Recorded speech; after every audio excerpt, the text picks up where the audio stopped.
Greetings, everyone. Season's greetings. Let me be more specific. Season's greetings to everyone. Hope everyone is getting ready for the Christmas season and celebrating however you may celebrate. I know we just finished up Hanukkah. For those that celebrate Hanukkah, happy belated Hanukkah to those that celebrate. We got Christmas coming up. Then you got Kwanzaa, you got New Year. So this is the seasons of good tidings and cheers. And on that good tidings and cheer mandate, I couldn't be happier to have someone. We've been trying for a minute to get on this show. And so I cannot be more excited that this time of the year to have Janet Currie, president of Greater Maryland Bank of America. Janet, thank you for being on TEDCO Talks. Hey, Troy, it is my pleasure. I am excited that we are finally together. A to the men, A to the men, A to the men. What's your plans for the holiday season, by the way? You know, we're scheduled to go down to Miami to see my son. So super excited about that because we get to see him and I get to go to 80-degree weather. Hey, ain't nothing wrong with that. I ain't mad at you. I am not mad at you. Good for you. Well, Janet, let us jump into it if you don't mind. So, it's obvious. I mean, folks who are looking at this, I just said you're the president of Greater Maryland Bank of America. So let's just, go ahead and deal with the elephant. This is a Black woman, folks. This is a Black woman who's leading one of the largest banks in the country, their Maryland operations. There ain't a whole lot of you running around. Let's just be blunt about it. Ain't a whole lot. And we were blessed a few months ago to have one of your colleagues on here who's leading PNC. So it's an amazing that, you have two women leading two of the larger banking enterprises here in Maryland. So that says a lot about where we are here in 2021. But Janet, talk to me about a little bit of your journey. And I'm gonna ask you a couple of ways. So the first way I'm gonna ask this is, talk to me about being a Black woman in financial services and kind of the pathways you had to take to be to this point of where you're the president of Greater Maryland. Yeah, Troy, it's a fantastic question. I will tell you, I joined Bank of America in 1993. So I have been here for a while. And this was my second bank. And culture matters, right? Mm-hmm. And so when you think about where do you work, how do you grow in that place, really, how does it feel is as important in what does it produce, what are the results, all of those kind of tangible things, right? Mm-hmm. And Bank of America is a place where folks of all backgrounds really can succeed. And so we like to say kind of performance is table stakes, right? So certainly you have to be able to deliver results, to perform, be a strong leader. But we really, really are committed to understanding that not only do we have to reflect our communities that we serve, but that everyone who is talented and willing, right, can play an incredibly important role in our company, and that diversity makes us stronger, better, faster, and all of it. And so, my journey, I've been 30 years almost in getting to this moment, but it has been a continuous journey of learning and exploration. And, I can't say enough good things about how committed we are to making sure that everyone can succeed.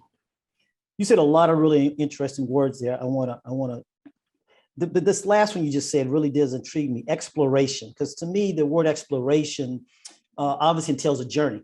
And all journeys have, I think both of us people of faith, and all journeys have those moments where the seas ain't that great, and and you ask the Lord, can you wake up and calm the seas, like, and so talk to our folks on a journey. There's those moments, Janet, where you get those proverbial forks in the road, those proverbial places where the world and all common sense is telling you maybe you should go left. For whatever reason, Janet went right. And that paid off for Janet. Or maybe you had to struggle a little bit with that right. Talk to a young lady who's sitting listening to this, how you dealt with that decision point. Yeah, thanks for that question. And you talked a bit about sometimes it doesn't go right.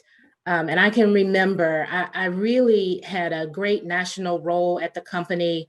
Was super excited about the future, got that phone call that said, hey, Janet, we want you to move.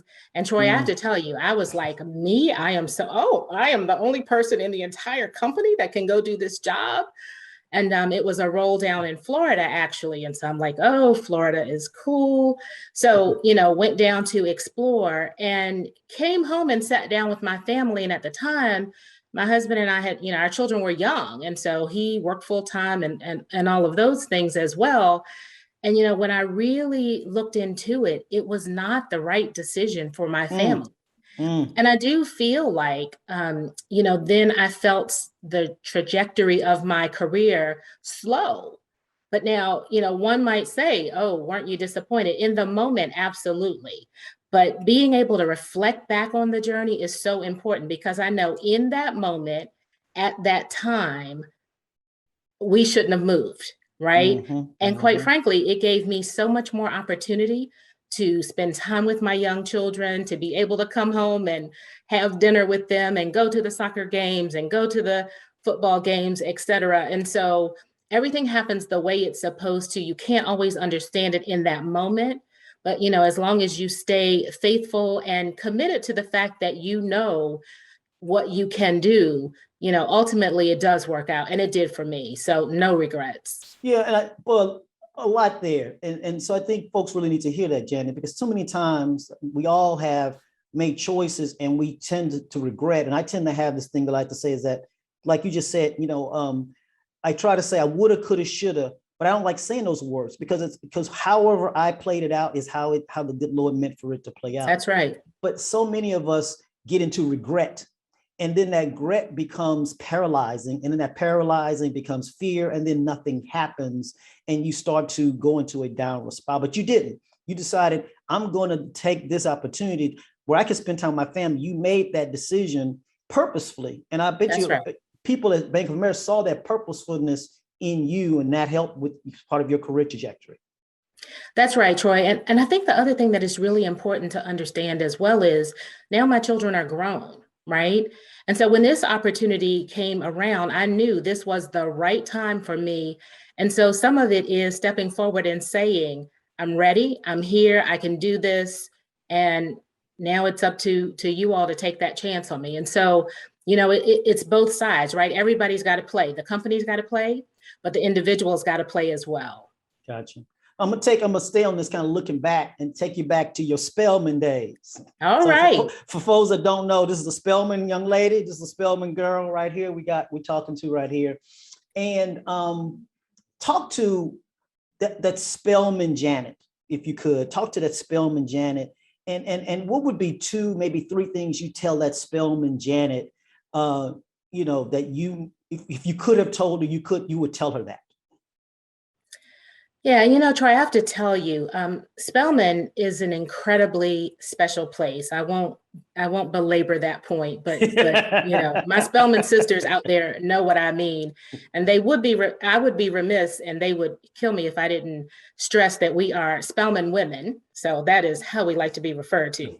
Spelman women. Thank you. That's right, Spelman women, and Spelman prepares you to expect a lot of yourself and to expect a lot of those around you. And so what I would tell my Spelman self is you are prepared for whatever, right? And, everyone may not see it initially, but if they spend 10 minutes with you, they will. And so, just believe in yourself, believe in your preparation, and know that going to Spelman, the #1 HBCU, really. Ooh, I can already see the hashtags coming in on that one, girl. I can see. I had to do that, y'all. Come on now. Really prepared me for everything that I would encounter, right? And I've had, some folks say, well, HBCUs are really not reflective of the real world. And I would say, individuals are reflective of the real world, right? And so all of it prepares you. What do you do with that preparation? How do you live it out? And so I would just tell myself, it was one of the greatest decisions that I ever could have made, gave me incredible confidence in who I am, really helped to develop who I am today. And Troy, I'll tell you, my daughter is a junior at Spelman today. And so I knew you're going to get that in. I know she's going to get that in there. That's how much I believe in that experience. So let's talk. You've already talked a little bit about Bank of America, and you talked about it, specifically this culture. But I want to give you a chance to talk to the audience about Bank of America, but obviously more specifically the Greater Maryland part of Bank of America. Let folks know about what you are. I love this culture piece, and you said the feel of the place, which I think is a beautiful way to say it. But allow folks to know a little bit. I think people know about Bank of America, but why don't you tell them something they may not know about Bank of America? Yeah, thank you for that, Troy. We like to say profits and purpose, right? And so in all of our local markets, of which, of course, Greater Maryland is one, we have our teams and we are aligned in these 8 lines of business and we generate revenue. We obviously take care of clients, we take care of our employees, but we also get to take care of our communities. And so, we live locally. And so we're able to focus our efforts around the communities that we live in and work in. And so, in addition to the revenue generation, when you think about some of the things that we've done over the past year, it really speaks to the society as a whole, right? When you think about COVID, some of our COVID responses, we really took care of our employees. We committed to no layoffs at all in 2020. I mean, Troy, I have to tell you, each one of our employees who work in our financial centers, you'd know them as branches, they didn't get to go home. They had to go to work every day. They had to take care of our clients who did want to come in. And so we had to take care of them. And, we provided them with lunch every single day because we knew they were really our backbone. Our employees making less than $100,000, we reimbursed them $100 a day for childcare because we knew their children couldn't go to school. And yet, we were asking them to come and take care of our clients. And so, some of those things are what I mean when I talk about culture. And then broadly in the community, right, we all know about racial disparity. And so kind of that reflection point gave us an opportunity really to accelerate work that was underway around trying to decrease the racial wealth gap, around really trying to right some of those wrongs and decrease some of that disparity. And so we stood up our $1.25 billion commitment, which is really focused on Black and Brown communities around affordable housing, healthcare, small business, and really jobs and job reskilling. And again, this was work that was underway, but we really accelerated it. And again, you see that even as you think about how we accelerated our wages. So, we're on a journey to having a minimum wage of $25 an hour, Troy. We're already at $21 an hour. So no one in our company makes less than that today. And when you think about it, you say, oh, that's great for your employees. How does that impact the community? Well, guess what, Troy? Our employees are our community. We want folks who are our neighbors to come and be a part of the Bank of America family. And so, it's all so intertwined and we're really delivering it locally. Again, a lot to do, Janet. I want something you talked about the community, because you've been in the business for a number of years, decades. And, in many communities, Black and Brown communities, traditional money center banks aren't viewed with the most positive, perspective of for a variety of reasons. Sure. Talk to me a little bit more on this community piece, kind of how you're trying to reposition that trust basis so they can really come and have that trust basis with Bank of America. Yeah, a fantastic question. So lots of ways, right? And again, it starts with who we are every day and our employees. So we certainly want to make sure that we have a workforce that reflects our communities, right? We also want to partner with trusted nonprofits on the ground doing the work every single day. And that partnership really goes beyond just the grant funding that we do, but our employees are out there volunteering. Well, of course, they didn't in 2020, but we're getting back to volunteering. We want to do financial education, financial literacy. We want to do small business technical assistance. All of those kinds of things really are how we begin to connect with people in a more meaningful way. And again, this is work that has been going on and we want to intensify it. More people are coming to us. We've made some commitments in minority depository institutions. We've made commitments in venture firms that are focused on minority entrepreneurs. And so again, I think the more that we get those messages out there and let people know about it, folks will understand this isn't new. We're committed to it. We continue again on this journey, and we hope to just increase the number of partners that we have along the way so that we have a broader impact, Troy. No, I love it. I love it. So just so people, keep saying Greater Maryland, because you guys kind of carve the state up. That's right. So let folks know what Greater Maryland means for Bank of America. Yeah, for us, it is Baltimore City and the 5 surrounding counties. And then we also have parts of the Eastern Shore. So kind of that Salisbury to Ocean City part of the Eastern Shore is part of our Greater Maryland market. And then you have another colleague that has the Greater Washington, which covers the balance. That's right. So the suburbs of DC, if you will, are part of what we call Greater Washington. Gotcha. Yep, you got it. Gotcha. And you're based physically in Baltimore.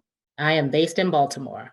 So talk, about Baltimore, because, look, I've had a number of guests on here in Baltimore, and we do a lot of work in TEDCO in Baltimore.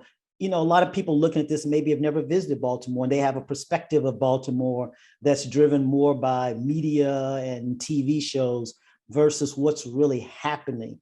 You want to talk a little bit about kind of what Bank of America is doing to trying to help change that view of how people see and realize Baltimore? Absolutely. So like we talked about, how do we partner with others, right? None of us can do this by ourselves. And again, Troy, we live and work here, right? So this is not some place that we just visit and have heard of. We are from here, of here, and live here. And so, our goal really is to make sure that we continue to have our teammates engaged. So from a volunteer perspective, but also when there are opportunities for thought leadership. Mm-hmm. And we're trying to help highlight some of those good things throughout our community. And so I don't know if you saw, but we recently awarded 2 nonprofits with our Neighborhood Builder Award. Yep. The Caroline Center, who is training primarily young women to be CNAs, certified nursing assistants, so they can, again, reskill, upskill, and continue economic mobility. And then Civic Works, who has lots of workforce development opportunities, coupled with things that will help green our city as well, right? So things that focus on solar and climate change. And so, we were able to partner with WBAL to highlight both of those 2 organizations because they won our award, which is a $200,000 grant to each of them for unrestricted things that they want to do. So in other words, even better, unrestricted grant. That's right. As well as training for their executive director and an emerging leader, because, recognizing capacity building, technical assistance, all of that really can make these organizations stronger and have a farther reach. And so we were able to get that on the news, so just trying to do our part, Troy, to highlight some of the positive things that are going on. I'm sure you're aware the CIAA tournament is coming up. We will also sponsor that because we know that those tournaments have such an incredible economic impact to the city where they're housed. And Baltimore is really proud to be able to have that tournament here locally. And so, we're excited to be a part of that, again, to help with the overall economics of the city, because what did I tell you, Troy? We live here, we work here, we play here. This is our city. So on that CIAA, my mother-in-law, she went to CIAA school. She went to Virginia State, and she has not missed. My mother's like almost 90 years old, and she ain't missed a CIAA tournament. She ain't happy it's not back in North Carolina, but she's happy that it's Baltimore. She at least come see us. But yeah, she ain't happy it's left North Carolina. But I've been to a couple of those. That's one big party. That's a party with a purpose there. It is a party with a purpose, and really exciting to have it in the city. Outstanding. Let's you've mentioned COVID, so let's if I can, let's go back to COVID, and that's amazing, Janet. Kind of, because that I don't think people recognize. So many of us got to go home, right? We worked from home and didn't have to. And many of us still are working. Many people are still working from home, but the financial services, they couldn't. I mean, you can't be a teller working at your home. You can't do certain things. You can't issue loans, or you can't do certain financial transactions. sitting at home. So you say you brought most of the people back during COVID. Is that what you said? So, like you said, our frontline teammates, right, who are in our financial centers, our branches, they had to be there. The rest of Yep. the folks did get to come home. So, Mhm. we brought the majority of our population out of the offices, had them working from home, but those other teammates were there taking care of our frontline customers and That's amazing. clients. And I guess the reason I'm bringing it up, I want you to emphasize, because obviously we owed a lot to what happened with our what we call frontline in terms of our medical health services. My sister's one of those folks, but I don't think people recognize some of the other industries that had to be there, like yours, like in transportation, and like a number of other like utilities. And so I just want to shout out to them and thank you and your leadership and those folks to having to show up through all of this. I think those are really for lack of a better word, those warriors who had to show up, weren't on TV, no one talked about them, but it sounds like, Bank of America found a number of ways to celebrate them, and let's call them heroes, because that's really what they are. They were heroes to be able to do that because they had to leave their family, because I'm sure that there That's was a right. lot of conversations about, hey, you going in, gonna have to interact. This is think about this pre-vaccination. That's That right. was a big risk doing that for their families. That's right, Troy. And to your point, they are to be celebrated. I mean, you hear the stories about, we had to give them letters at a point, right? So that if they were stopped, they could Yep. show that they were essential workers. And so, yeah, again, publicly, let me just really, again, thank them all, because it wasn't easy. And you have to remember, uh, like you said, it was pre-vaccine. So, Mhm. you might have a situation where there was exposure in a center, right? And Mhm. then you had to close it and people had to move to a different one, et cetera. And so, Mhm. when you just think about the complexity of all of that, and the fact that behind, every situation, there were real life human beings, right? It really, we just owe them so much, and they deserve our thanks, and all of the benefits that we were able to extend to them, because it really was a lot that those of us who had the luxury of working from home did not have to think about. Well, speaking of that, talk about Janet. Let's talk just a minute about Janet and COVID, and kind of, maybe a little more of a fun question. Kind of, was there like an old TV show, some old movies you got a chance to catch up on? But that's the fun question. But more your leadership. What did Janet, or what is Janet kind of observed about Janet that you're going to pull out of this, as particularly as we move into 22, that you're going to say, this is what I need to do differently. Yeah, no, that is a fantastic question. I'll start with the fun. Um, so, I'm really not one of these people who binges anything, right? Mhm. But I call it my bonus year with my daughter, because she did come home from college, and Oh, obviously mhm. did college from home like so many other people. And so she taught me to binge a bit, right? So some of our togetherness would result in us watching, LA's Finest or whatever it was, episode after episode after episode. So that was kind of the fun, right? What did I learn? So a couple of things. Number one, the humanity that I saw throughout my Mm. teammates was just so encouraging and incredible. And so, you know, I am tasked with, how do we make sure that that kind of intentional connectivity that we had when we could not be in person is not completely lost when we go back to in person? Because, you might think, oh, well, in person, it will be so much easier. But the reality of it is, we will get caught up, right? We will get Yes, it caught up will. in the various things that we were doing before. And so if we're not intentional about it, it won't happen in that same way, which was really effective. And, just show when it's time to care, people really leaned in, right? So I think that's some of it. And then I think the other part of it is, what should not go back to normal, Ooh, right? talk, girl, Or talk on that one. however Yeah, you define normal, right? yeah. And so really trying to be thoughtful about, not just within Bank of America, but within, kind of our region. What are the things that we need to help drive differently? And then I think personally, even, right? I mean, Troy, probably like you, we were probably at a dinner every other night, right? Is that the way it has to be? To Is that be. the most effective way to connect and network and do all the things that we need to do, recognizing that our families are equally as important as, the folks that we are trying to serve out in communities. A to the man. I want to go back to your humanity point, because you and I may have talked about this. At the beginning of this, in particular, the beginning of this, episode with COVID, we're at home. People had kids running in there, and dogs were barking, and everyone was trying to be so professional. I never forget telling people it's okay for the kids to run through there. It's okay because what you learn, Janet, there was this humanity. I use your word humanity. We got to see this. We got to be in everybody's homes. I got to see some pictures on the pedestal about something or some other thing that we never got a chance to connect around. And so, to your point, as we move back to, I'll use the word new normal, because I think you're right. There's some things back to normality I prefer not to go back to.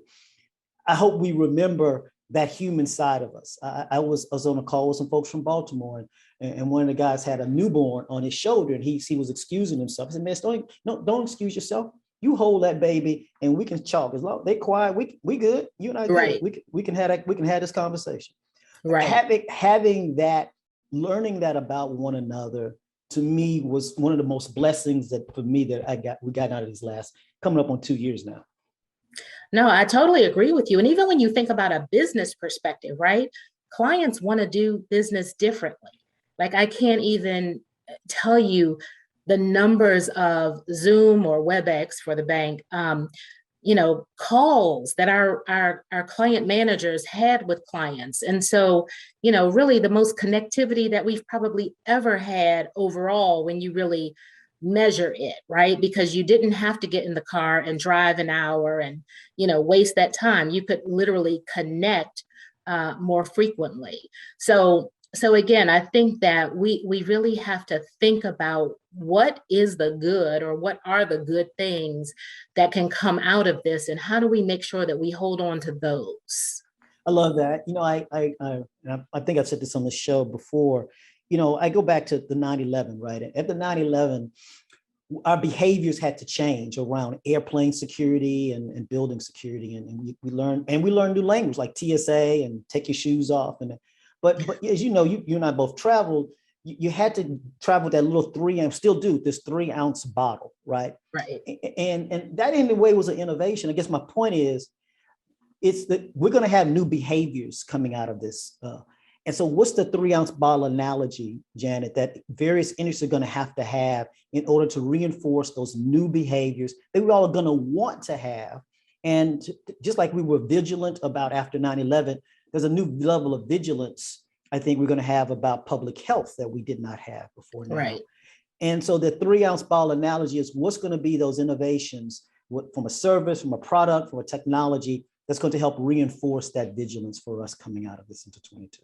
Yeah, I think it's a great question. I mean, certainly we know that technology will continue to advance, right? Mm-hmm. Innovation will be just on steroids, I think, as we continue to move through this. And so I think, quite frankly, Troy, the folks that can innovate and continue to move forward, they'll fare well through it. And folks may be wondering, like, why is TEDCO Troy talking to Janet, Bank of America? There's a lot of connection points here. And Janet kind of mentioned them already. The fact that they are looking to invest in actually entrepreneurs and looking to invest. And she and I talk about the capital stack, and there's ways in which Bank of America and TEDCO can come together to help these Black-owned businesses. And so that's what right. we're exploring, and we've obviously focused on Maryland. And so kind of stand by. But I mean, that's the whole point. Is we at TEDCO are trying to. It doesn't always have to be TEDCO. We want to make sure that everyone has access to the right level of fiscal resources and just other resources that are available throughout the state. And Bank of America is clearly one of those big partners. I want to stay on this deal as we close this DEI. You talked about kind of how you're looking out to the community, which is outstanding. Talk a little bit about inside. Look, you are a Black woman leading this bank. Talk about what DEI means at Bank of America, obviously within Greater Maryland. So Troy, I have to tell you, we are a company that we want to lead, and we also want to be introspective about what are we doing. And so I want to say 2019 was the first year we actually did what we call a human capital report. And Mm, that is our way of really, like it says, right, looking at our human capital. And within that, not only do we kind of talk about, what are our benefits look like? How are we treating our employees? We are also looking at what is our diversity? And it's a public report. And so not mm, only are we looking at it, we're sharing it, right? And so we are holding ourselves accountable to make sure that we continue to have growth among people of color in all levels of our business, right? As you can imagine, like many companies, certainly within some of our more entry level jobs, the numbers are fantastic, right? And then as we get to our more senior positions, there's more work to be done. But the point is, we are inspecting that work, we are inspecting that progress, and we're holding ourselves accountable to continue to achieve it. Lots of different things go on internally as well. We have what we call employee networks, so affinity groups where folks can volunteer to participate. And it does a couple of things. It obviously gives you real focus on groups of people, but it also includes leadership opportunities, development opportunities, and again, in safe spaces where you can make mistakes without fear of retribution, right? And you don't have to, one is Black professional group. You don't have to be a Black professional to be a part of the Black professional group. there you go. And so, it's also a way where you can learn about other cultures, and you can learn about, how other folks might think about things. So those are extremely powerful. And then we have development programs that really are focused specifically on minority groups of employees. And again, the goal being, let's tackle this access issue, right? So again, we know that we have performance. That's not a question. Many times it is a question of network and access. So how are we intentional about making sure that we are building those bridges and providing those opportunities? And again, our Chief Global Diversity and Inclusion Officer is also now our Talent Acquisition Officer. Oh, that's a wow. lot to say. That's a lot. Yeah, they got a big title. So when you think about those two things, though, that means, the person that's responsible for people coming into our company and people moving through our company is also our Chief Diversity Officer. So those two things are entwined and together. And so, again, helping us hold ourselves accountable for making progress. And, obviously, folks will often ask me, what do I think is important for employees? Employee groups often ask me to speak, both as the Bank of America president here locally, but also as, because I am a Black woman.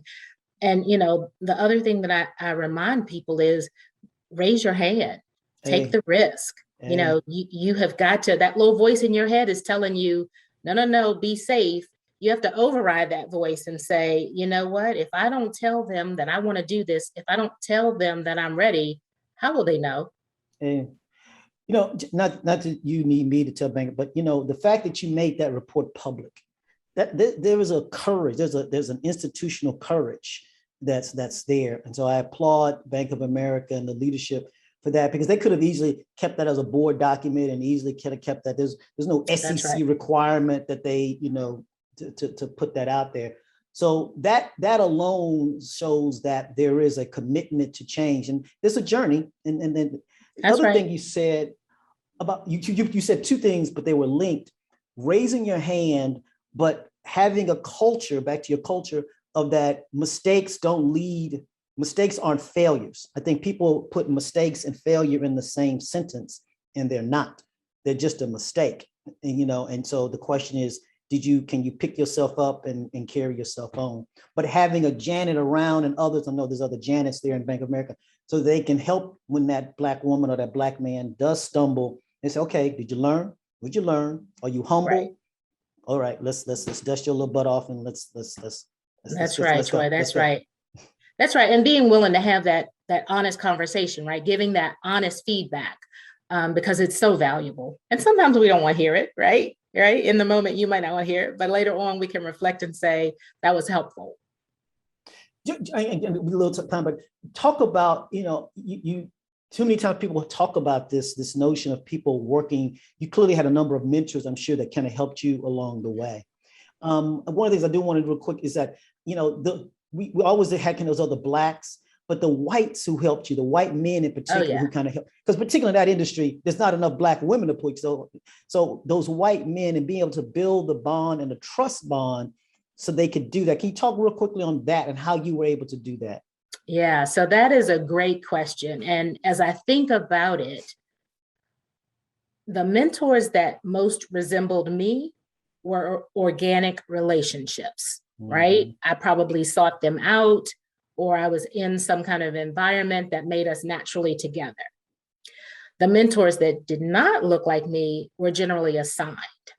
So again, back to the intentionality around the company, though, I can remember shortly after I came to Baltimore, my mentor who was assigned to me was the then president of the Mid-Atlantic. We defined our geographies slightly different. And he was a white male. And I have to say, it was first really kind of daunting to think about going into his office, which, by the way, is the office I now occupy. So there you go. Crazy. And sitting down to talk with him about me, right? But I have to tell you, again, getting over that initial hesitancy, it was an incredible experience because, again, in my normal kind of day-to-day life, I wouldn't have a reason to interact with him. But as you can imagine, he had so much knowledge and wisdom that he shared, and he could challenge my thoughts very easily, as well as expand them. And so, I think it's both. When I think about my own journey, different people helped with different things, and who I was as a person was different at different times. And so, you need more than one mentor. You need lots of mentors who fall under lots of different, demographics and categories. You need personal mentors. You need that board of directors who know you and will be honest with you. And so again, Bank of America, though, is a place that is intentional about that. And so the assigned mentor is as valuable as the organic mentor. When are you gonna write your book, girl? When you gonna write when you're ready to help me. Janet, look, like I said at the beginning, please have a wonderful, enjoy that Miami trip. That sounds like it's gonna be 2 tons of fun. Actually, my wife and I, she woke up like 2 weeks before her birthday was in November. She announces to me, we're going to Miami for my birthday. Okay. Work out the details. Okay. I love it. Maybe I should get her to help me write the book. I said, okay. So we had a great time. Janet, thank you again. Thank you for what you do for Maryland, what you do for Baltimore. And then obviously, thank you for being on here today. Couldn't have had a better time. Troy, thanks for having me. It was a lot of fun. I appreciate you. Thank you all for listening. I hope you guys particularly hear this story and go spend a little time, Googling Janet and her career, her trajectory from Spelman to NYU to Bank of America and her journey. It's an amazing story. And I hope you took away from something today. Please have a great, great holiday season. Thank you all for listening. We continue to get great feedback. Thank you for that feedback. Everyone have a happy holiday season. This is Troy Lamel Stovall, the CEO of TEDCO. Take care. Have a safe, sane, blessed, and healthy holiday season. Take care.